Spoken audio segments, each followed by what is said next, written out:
Okay, so we've been talking about cadences in classes this week and how to practice them. And one way is to simply choose a voicing. Voicing just means how am I going to play it on the piano? Or if I were arranging it, what instruments would I give it to? So you can have close voicings where everything's in line, right? Or you can have really spread out voicings. Things are spread out a little bit more. So I'm just going to choose a voicing for a half cadence. How about this one? Yeah. So it's a root position. Now you may be saying that's not root position. That's first inversion. But in the bass, I'm playing that C, and that's the root of the chord, and your ear gravitates towards the bass to determine the function of the chord and the inversion. So it actually is, all of these are root position because they all have that C in the bass, right? So, and here I have, for chord tones, I have the third, the fifth, the root, and the fifth. I've doubled the fifth.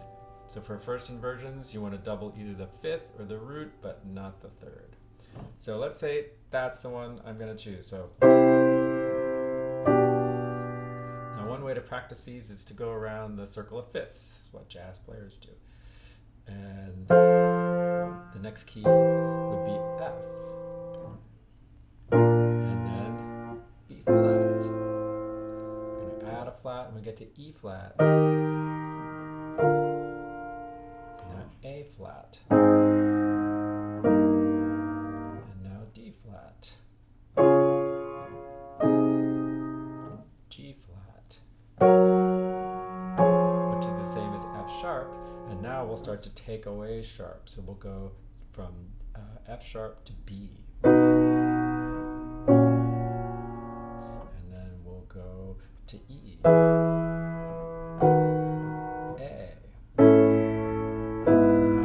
D, G, and back home to C. Yeah, that's a half cadence. So maybe the next day I could say, okay, I'm going to practice just the reverse of that. All right, and I'm going to go to F. And then I'm going to go to B flat. Go to E flat. So I'm thinking backwards, right? I'm going to go to A flat. Whoops, that's wrong. Now this fifth voicing is not one I usually use, so I'm having to think about it just a little bit more. That's good for me.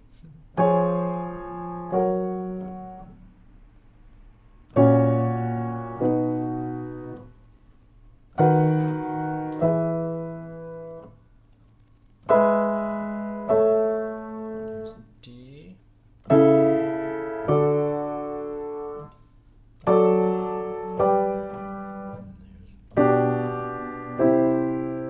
maybe that's enough for one day, or maybe I want to find another voicing. Okay, so that's one way to practice cadences, and really you can use that method, of course, for any chord progression. But cadences are really helpful because they allow you to stretch out your improvisations. If I'm playing For a Walk,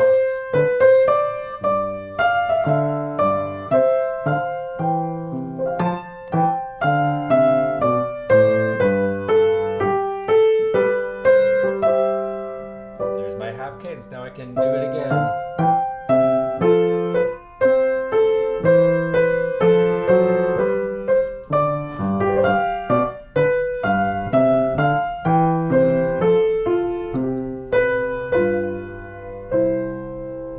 Sloppiness at the end there, that happens.